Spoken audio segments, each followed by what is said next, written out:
definitely a rough split for them. Yeah. Hoping to at least end on a high note. That's kind of like the goal for them, playing for individual spots, but then also just to say, hey, we were able to get across that finish line. I'm sure that would mean a lot. Yeah, absolutely. I mean, I think you want to feel as though all your work has amounted to something, right? That you know, all this time that they have put in, all the hours that they have been grinding, all the practice that they have done, that it has amounted to some level of improvement, that you can at least show what you have been working on throughout the split, because it has not felt that way so far for Dig. And actually, I feel like it feels like there has been more of a regression from Dig throughout the year from lock-in to now, because I think even at least in lock-in, there was a lot of hype around Photon and how he was playing individually. And it just feels like the team has not really been able to bring it together, except in some specific individual games. You know, it's interesting because when they played against the best couple teams, they have been able to get a game against each of our top 3 teams, and then they immediately turn back into a pumpkin and get blasted in the next game. So it's kind of funny because it's not even like these fluky games, it's dominant games. But it is going to be Lucian Milio. I feel like that is a bit of a shocker when Ashe Seraphine is up. When answers like Caitlyn are up and available, like they don't even have to go Ashe Seraphine. You could just go for like a bully CC lane, like Caitlyn Nico or something along those lines. I mean, the first wave of bans, the Karma was off the table, so Karma Ezreal's gone. The Bard off the table, so like Bard Caitlyn, Nautilus, Varus. But yeah, like this Ashe Seraphine's the big elephant in the room. I'm surprised that they avoided. So it's going to be Caitlyn for Sentinels and probably Anivia. Actually, that Anivia could really go in 3 different positions. I think it's going to be support. I think that's actually what they're playing. I think they are going to do support in Anivia with the Caitlyn. Of course, it is a flex, but it is a pretty strong 2v2 laner, and I think that is what they're going to be looking for. Sets up the traps. You got a stun. Yeah, exactly. The Lucian Milio blind is interesting to me. It feels like they were expecting the Ashe Seraphine as the response, and obviously Milio is great at dealing with the CC that comes out from that. You have the Breath of Life, and a lot of Milio players into those heavy CC comps are just rushing Mikhail's as well. So you can have an AD carry that has like Cleanse, a Mikhail's, and a Breath of Life available, and it's like, good luck CCing me, buddy. But it is, of course, going to be the Caitlyn instead, and you can struggle with range in these kind of matchups. So, of course, you know, we don't know for sure where the Anivia is going, but I do think it is going to be Anivia support. And also on the kind of talk of how Dignitas have been getting some of their wins. Yes, Photon occasionally will have games like that Shen game last week, but also it's typically FBI and Ignar that are kind of getting them those wins when they do pick up the few game wins. And so I think, you know, blind picking for them, yes, it's something strong, but the double-edged sword there is that now you can get counterpicked and outranged. I mean, I would also say that it feels like to me when we are seeing these big performances from Ignar, people think more about his engaged champs, right? And it's kind of interesting because I interviewed him earlier in the season, and I was asking him about, you know, engaged champs, and he was saying, I'm more comfortable on them, and I think they're coming back into the meta. So like he thinks he was going to be playing them more, but since then I feel like he's played only enchanters. So I thought the story was going to go the opposite way. He's like, no, I'm getting comfortable on the enchanters. I'm happy on the enchanters. I mean, I think he's happy playing whatever, but I do feel like he looks different when he's playing Alistar and team looks different too. Exactly. Yeah. So can't jump on the Banzo. Rumble, Cassiopeia taking off, Gwen and Akali. A lot of AP solo laners as we haven't seen a confirmed solo laner locked in. Again, that Anivia very flexible on Sentinel's side. Yep. So Dignitas going to have to blind pick first. Ryze, though, quite strong here in the meta and should be going mid. Of course, we did see that one game from Castle playing it into the Rumble, kind of that range, you know, counterpick, quote unquote, even though it just ended up farming even, but are expecting that to be going mid. With Lux coming through now, we know it is going to be Anivia in a solo lane, so it is going to be Caitlyn Lux, so they kind of just maintained the ability to swap things up. And I am assuming that it is going to be Caitlyn Lux down in the bot lane. You don't really see Lux solo lane almost at all, unless someone really wants to cook. Of course, it is possible that they maybe to really Ryze, trick us out. If you were going to play it, but probably not. I feel like you just will end up under your tower the whole time with Ryze having the push, but it would be cool to see if they really want to mix it up. But pretty standard stuff, I feel like, from Sentinels. Really good zone control. You have, obviously, the Anivia wall, the Anivia ult. You have Caitlyn traps. You have, you know, Lux binding. You have so many tools to make entering into a fight very, very difficult. The Shen for Photon, I think Shen is a great pick into the Sion. I do like Shen into a lot of tank matchups. I think it is pretty advantageous. I will say there's not the best delivery system for the Shen. It's really just the Xin Zhao who can kind of run in with that Shen ult. Of course, later on, you know, you can have Ryze split pushing and the Shen kind of jumps in with his stand united to try to assist. But I feel like Shen, as someone who plays it a lot, is most effective when you have really good hard engage, and you are the one doing it proactively Shen ulting rather than reactively Shen ulting defensively. Because a lot of times when you defensively ult, either your teammate dies before you arrive, or the other team just backs off, and your 3-minute cooldown is just wasted. Yeah, at the very least, you have the option for both if you have that primary engage tool. Xin Zhao, not exactly that, but he did have a fantastic Shen game last week. I want to remind everybody of that. He ended the game 6-6 and 8, but there was a time in the game where he was assassinating a J4 at the Baron pit. He was up like 4K. He got a double kill. Yeah, he was like smashing that lane. And then, unfortunately, the late game arrived, and tank's damage stops kind of mattering. Yeah, and that is the problem. The 2-item power spike of the Titanic Hydra plus the Dusk and Dawn, but that everything else is just tank items from then on out. So, but maybe he's able to pull off another carry performance in the early game and get Dignitas. The funny thing about that game is, though, he was up like 4 or 5K, and they lost that game. They lost that game, yeah. So 100%. You can put yourself into a great spot. Seeds for the potential carry. He could get fed again also, and still lose. I was wondering what Anivia skin has the darkest wings. I think that one's up there. Very dark blue wings. The darkest for wings. Dark wings. Yep, because he's got a wing champ. That's fair. It's got to be canonical there. I would just think of Darkwing Duck. What's Darkwing Duck? It's like a comic thing. Is this like a not my generation type of might moment? be. I'm not sure. I feel like that's what we're experiencing. I'm not really like a Darkwing Duck watcher or reader, but but I do think of it. Okay. Maybe it's from like Looney Tunes or something. I don't know. Yeah. But it's some sort of comic. All right, producers. But I don't know if that's where he got it from or what. Yeah. Okay. Well, Azael, you had posed a question. So why don't we talk about it here? Okay, so the question is, what team am I? 6-0 in the LCS, 1.5, just first in all stats, basically, right? Absolutely dominating. Well, the answer is every LCS team against Dignitas this split. So if you take the aggregate of stats against Dignitas, you are the best team in the LCS. Yeah. And Sentinels gets their turn to be the best team in the LCS. Yeah, if at any given moment you needed fantasy points, I think a good strategy was draft whoever's playing against Dignitas, because you're going to be getting pretty high stats according to our records here. Let's see if Sentinels can keep that record going, but that's not the type of stats that you want to have as a team in a league, and unfortunately that is the reality that Dig has been facing this season so far. Yeah, it is tough. I mean, they've been getting smacked, right? And Rahel here, obviously, going to be able to stay safe. They do spot the Xin Zhao, and huhi will be able to stop eXyu's recall. And the question is, will he get punished for this at all? Because he went for a 3-camp gank bot. They have a ward on his blue buff that just expired on top side, and HamBak has just been clearing. So eXyu's going to go back to base. HamBak will be done 6 camps by the time eXyu is still on 3 probably here. And that is going to be a little bit tough. I am also just worried for Xin Zhao and Shen later on against all of the zone control that I was talking about, because if you taunt in and you just get walled away or bound or whatever, it's like you don't really have any recourse after that, right? Like, it is very difficult to play some of these binary melee champions into champions like Lux and Caitlyn and Anivia and Sion is really tough to get through onto that backline sometimes. Yeah, it's hard to play the late game, and that early game felt to me like maybe part of the game plan, because hearing Dig, it sounded like they've had a tough time getting everybody on the same page, finding how they want to play the game. And when you look at the fact it was Lucian, Milio, first 2 picks, and then eXyu going for this 3-camp into an attempted early look bot side, maybe the game plan for them really is just play around FBI. It feels like that was the hint here we got in this early game, is just try and get FBI pressure, allow him to get that first pick, something that he's comfortable on to allow FBI Ignar to carry the game. As Photon goes in for a taunt there, and we'll just walk away. Yep, and that is kind of the interaction that you are looking for. Impact has been winning this 1v1, but generally you can go with a Shadow Dash. You can cancel that charge up Q from the Sion, and then, of course, you have percentage HP damage with your Q, plus the extra attack speed. And when you get that pull through, it is quite powerful. But something that we have noticed is a change in Impact's champ pool these last week or two. Weeks 1 to 5, he'd been playing all kinds of stuff. He was also the most fearless in Split 1, but they weren't doing that well. And it was really kind of, there was a conspicuous absence of Ornn, of Cassante. He's leaning forward.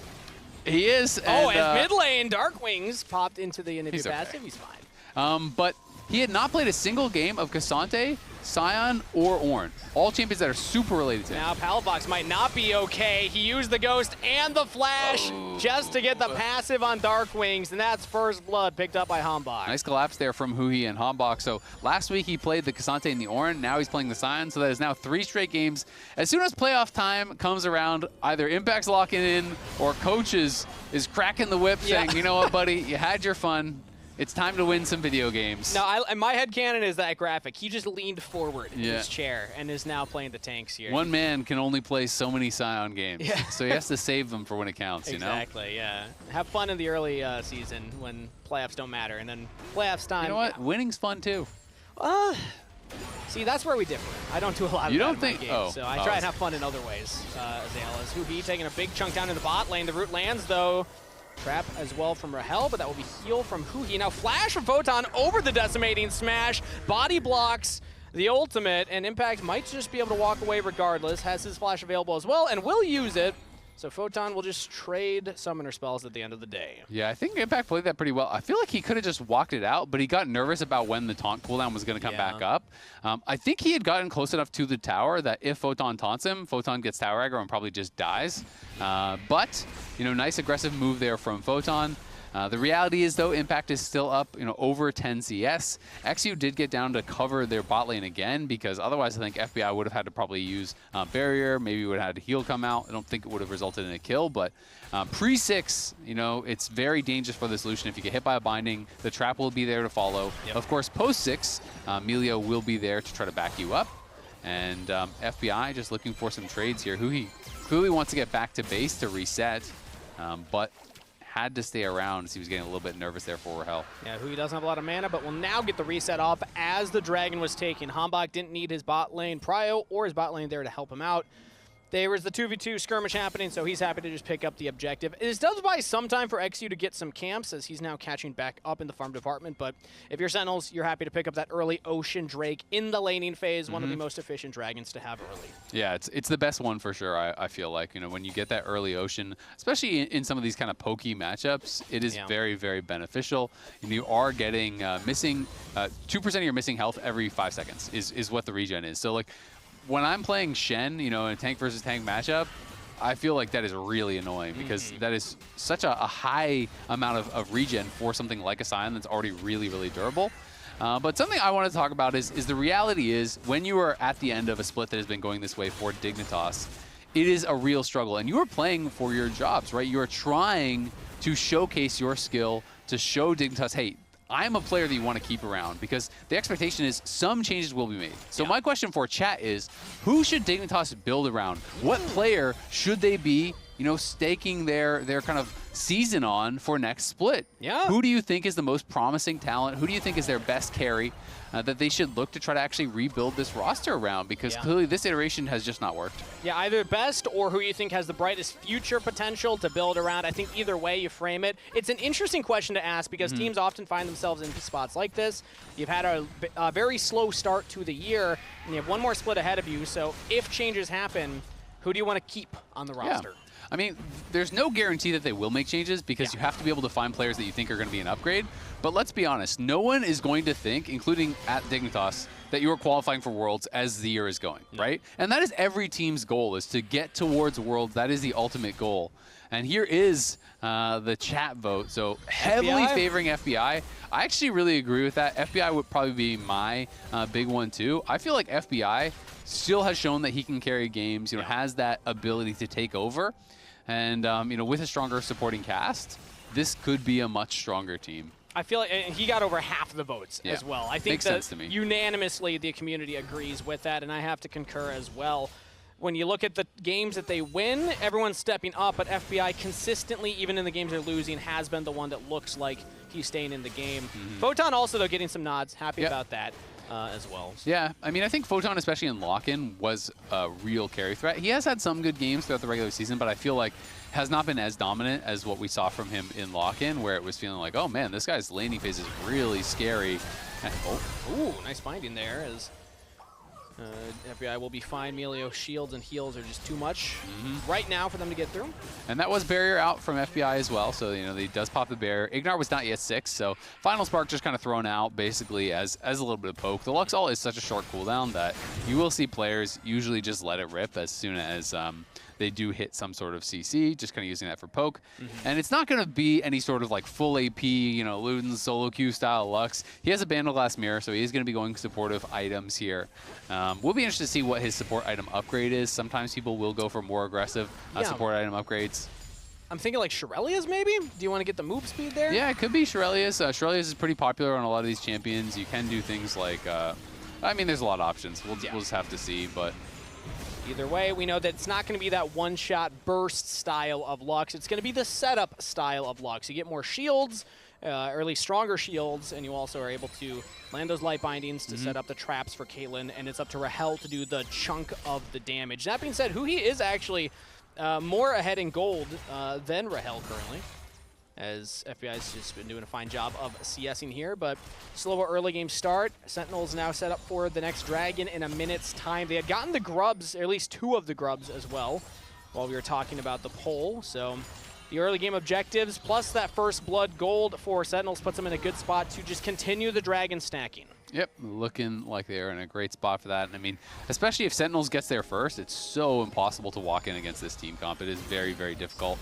And given that it is pro and it's not, an AP-style build from huhi, I think we probably are just going to see Celestial opposition. That is kind of the standard as Palafox. Oh, that's the flash over the wall. DARKWINGS really making Palafox work for it in this mid lane right now. Man, HamBak's coming down here. huhi has delayed eXyu's base a bunch of times in a row. They were trying to keep him around and see if there's some sort of angle for a dive, but there's no way you can dive 3v3 with Shen ult available on the other side. Yeah, Shen ult would get interrupted by the Sion, presumably, but even just the shield, there's just no shot. They're way too healthy. Yeah, and I understand the idea with HamBak having that power spikes under the sky, but wise to back off and instead just keep stacking these dragons. Even if eXyu's back completes, you know that you have a window here to actually punish Ignar. Pops the Breath of Life as flashes away. FBI will not get a lot of damage done onto HamBak, and Dignitas' bot lane will at least spot the Sentinels had a death brush, and it buys time for eXyu to get here. Yep, buys time for eXyu to come back, and it does stop them from continuing on that dragon. So they kept eXyu around for a long time. They delayed his base, but not able to claim the dragon just yet. But you do get the flash as well as the Breath of Life off of Ignar, and that is pretty big. Photon going to be rushing in towards Titanic. Very, very standard stuff. It'll be interesting to see if he does go for Dusk and Dawn or just kind of tank after that. But Shen's wave clear is just pitiful, right? Yeah. So you need to go some sort of wave clear item, and almost always people do prefer the Titanic Hydra. Lets you get those waves moving in the right direction very quickly. And if you want to be a split push threat, then that's kind of what you need. And I love this, man. You use Ace in the Hole, Final Spark, all these tools. Just constantly delay it. You got to back a little safer position there, buddy. huhi's just being a little mosquito right now. He's just stinging. He's not killing anybody, but he's being annoying as he's pushing back FBI. He stopped eXyu's backs earlier. Now HamBak is here. Now they might look for the dive. It is spotted, and eXyu's right over the wall at the red buff, so HamBak will just clear out this control ward, presumably back away as eXyu now shows up a level down, but got the backup. HamBak just throws out the smite, and we'll take the big Krug and walk away. Yeah, DARKWINGS is coming down to cover as well. I actually like that they are not over-forcing on a dive and instead just keep delaying the base, delay the base, take down the tower. Rahel, unfortunately, 1 CS off of the call proc, but they do already knock down the first tower here, pre-13 minutes. That is a lot of gold for them. He's got to have Hex Optics. Yep, there's the Hex Optics on base. There's the Shirelia's too, so first items for both AD carry and support. As DARKWINGS now the focus in the mid lane, throws out the stun, flashes the wall, but a follow from eXyu. Not going to land the knock up, so DARKWINGS is fine. Yeah, that's frustrating there for eXyu, but that is kind of what you're dealing with as Impact. Maybe going to find an angle. Throws out the unstoppable onslaught. Flash from Photon as Rahel is here with the autos. Knock up lands. Photon trying to get back to safety. Walking into the Lux ultimate. Is able to dodge out that one. huhi, can he get the kill credit? Photon shadow dashes away. Light binding lands. Ace in the hole for the kill credit. Rahel picks it up. Nice play there from Sentinels, and Photon just gets punished, going a little bit aggressive when the bot was rotating up towards that top side. Almost got out, but Photon does end up going down at the end of the day, and you get to give it to Rahel, who's now 1.5k ahead off of that early tower take. Yeah. All the plates plus the first tower gold. They're 4.5k ahead at 14 minutes. This is just not close at all. Absolutely filthy start for Sentinels bot lane, especially when you consider the fact that FBI and Ignar, they got first picks for themselves. They wanted this Lucian Milio. Yeah, no, it's absolutely true, but it's not just the bot lane. I mean, look at the gold. It's everything. Everyone is getting slammed. Another culling used here from FBI, trying to take matters into his own hands with Ignar in his back pocket, pushes Rahel and huhi back, but just doesn't have the damage to get that kill. Also on that one-item power spike. At least is able to win out somewhat in the 2v2 trade, so that's a sign of life for FBI, but everything's landing Sentinel's favor right now. 4.5k gold lead overall at 14 minutes. That's a pretty big lead for this time in the game. I mean, that is a ridiculous lead. That is, I mean, if you're a Dignitas fan, you probably don't want to look at what the average win rates are from these kind of positions, because I would think it's into the 95s, maybe even higher than that. Like, it is rare that you lose these kind of games, and honestly, I think that their comp is better in the late game as well. So I am pretty concerned about this for Dignitas here. You know, there are going to be opportunities, but when you're already this far down, you've got to make a play, and that play has to go great, or you are cooked, because you only usually get 1 or 2 chances when you're already this far behind. Rahel could be focused now in the mid lane. HamBak will spot out eXyu as Ignar will walk up to try and back up his jungler. There's the Shen ultimate coming in, and it's not going to land. HamBak just flashes the wall. That was Dig's look. Not finding anything for it, as Sentinels will just walk back up, keep hitting this turret. And that's kind of what I'm talking about. When you don't have a really powerful hard engage tool to ult on, people just kind of run away, right? They see that coming through, and yeah, you got his flash. Like, that is still a trade up, but Stand United with no CDR is a 3-minute cooldown. Like, that is brutal, right? The next time you're going to be even looking for a play is around 20 minutes. And so that is really, really the difficult thing about Shen, and why, you know, I particularly prefer playing Shen with champions like Nocturne or Alistar or Nautilus, like someone who's going to be able to go in and make sure that they are still there as you are arriving.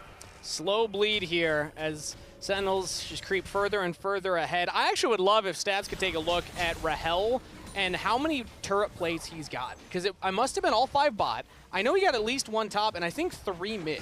So Rahel might have just gotten 2 full turrets worth of plates, essentially. He's rich, but remember, tickets are available for Spring Finals at ASU's Mullet Arena. It's going to be June 13th and 14th. 2-day passes and 1-day passes are both on sale now. Scan the QR code, get your tickets. We'll see you there, and who knows, maybe one of these teams will see you there too. Well, Dignitas might be in the crowd. Yeah, maybe you'll be sitting beside Dignitas. Maybe, you could say hi. And Sentinels might be playing. It's maybe possible. They'll have mullets too. I still think that we should put a bounty on any player. And like by that I mean like a positive bounty. Like they earn the bounty if they You'll have shoot a mullet. them dead if they don't have a mullet on site. No. Well, I mean, maybe that's in game. Yeah. That could be extra motivation. But no, any player that has a mullet gets to start with like 200 extra gold in game or something like that. You know? I think that's fair. I feel like that should be allowed. That's fair. Reasonable. I like that. eXyu goes in with the audacious charge onto Rahel, just trapped up. Has the Crescent Guard available. He's holding it for a very long time, but now walled off. Cataclysm from HamBak. As eXyu still rooted in place, goes back onto Rahel and taken out of there. That's another kill to the AD carry as the kills continue. FBI hit by DARKWINGS and Impact, and Sentinels just pick up 2 in the mid lane. You did say it was a slow bleed, but I feel like they're missing some limbs at this point now. They're bleeding uncontrollably. It's but a flesh wound, Azael. No. No? No, there's internal damage there as well. Internal bruising. Yeah. A couple broken ribs They don't at have this point. They don't have long. No, it's worse than that. They don't have long. They don't have long. Somebody check it's the time life to say your support goodbyes, system. you know? Any final words, you know? You got to get them in. Yeah, I feel like I'm usually a positive guy when it comes to in-game chances. And I'm positive that Dignitas are losing this game. You're positive of that. Yes. 18 minutes and a 7.5k gold lead plus Dragon Soul point. Yeah. And you saw how much fun eXyu was having with his champion against theirs in mid lane. Yeah. Where he for sure got to control his character. He did. He did. True. Yeah.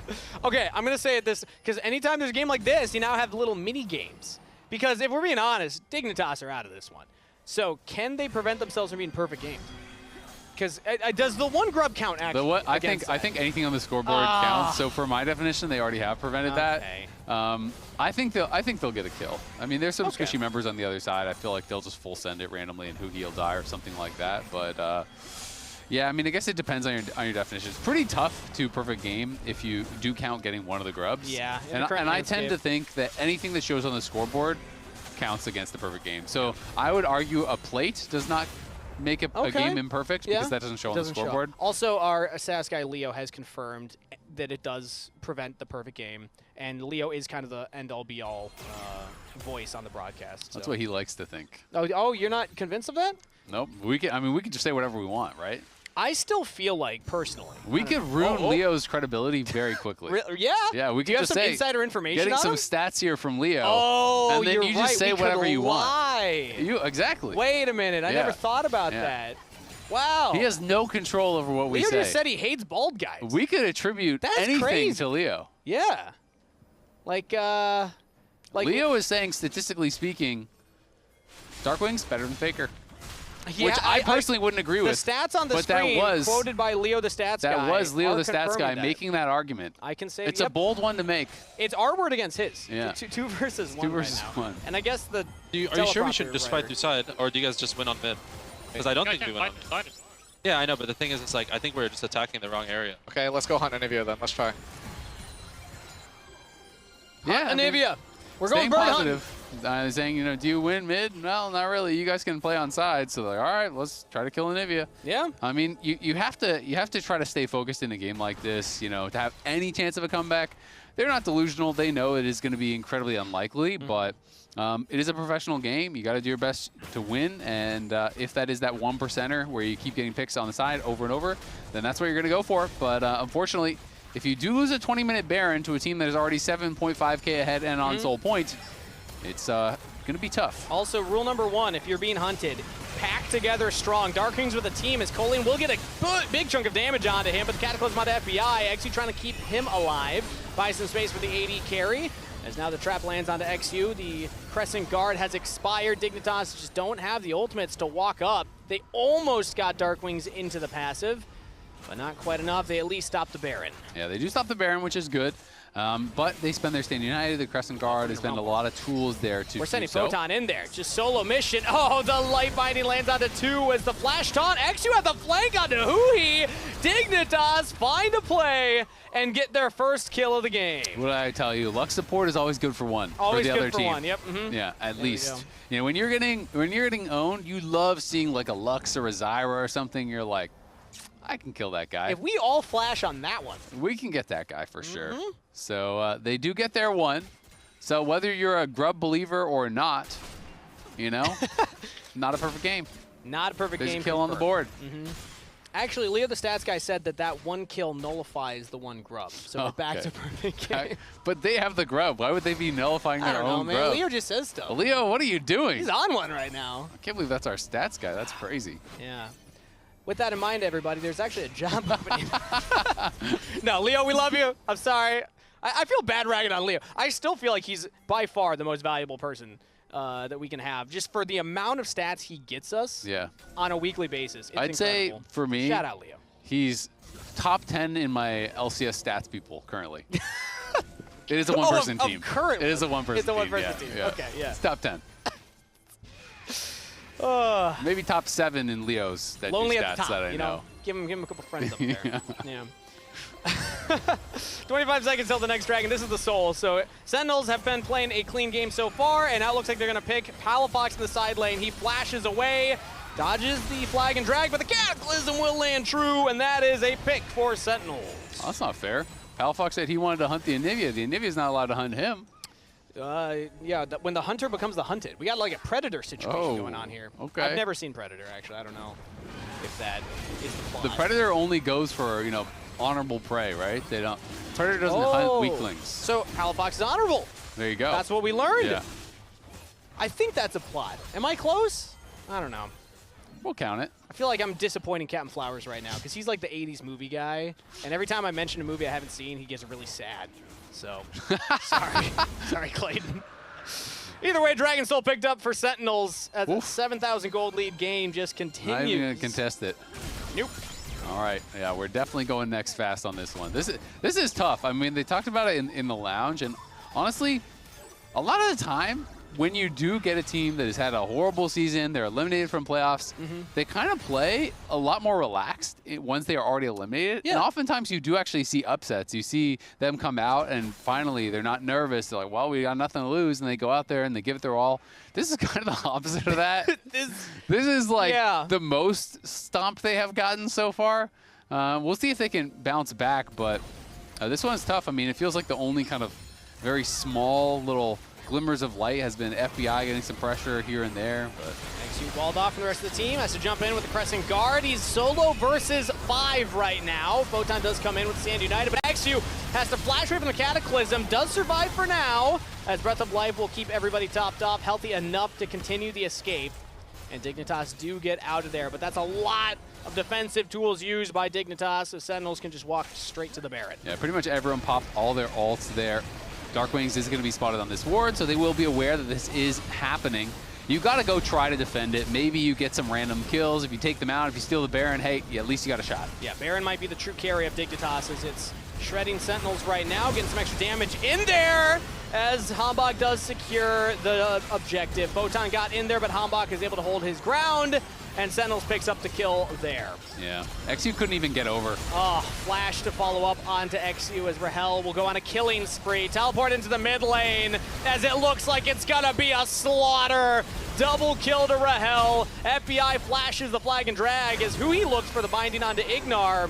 And FBI just has no chance. Sentinels completely suffocated Dignitas in this game 1. That is just domination here in the first game. 9-1, 10K up, 25 minutes in. You got Soul Baron, and you're going for the Nexus here. That is about as stomped as you can get. On the bright side, Sentinels looking like the best team in the LCS right now, Azael, if we're just looking pure stats. As they'll take down these 2 Nexus turrets, Sentinels making very quick work of Dignitas in game number 1. They're hopeful for that top 4 playoff position as they will take game 1. Well played there by Sentinels, looking locked in here. The Caitlyn Lux bot lane doing a lot of work. DARKWINGS was looking good. HamBak was everywhere. Impact's playing a tank. Sentinels are looking very, very comfortable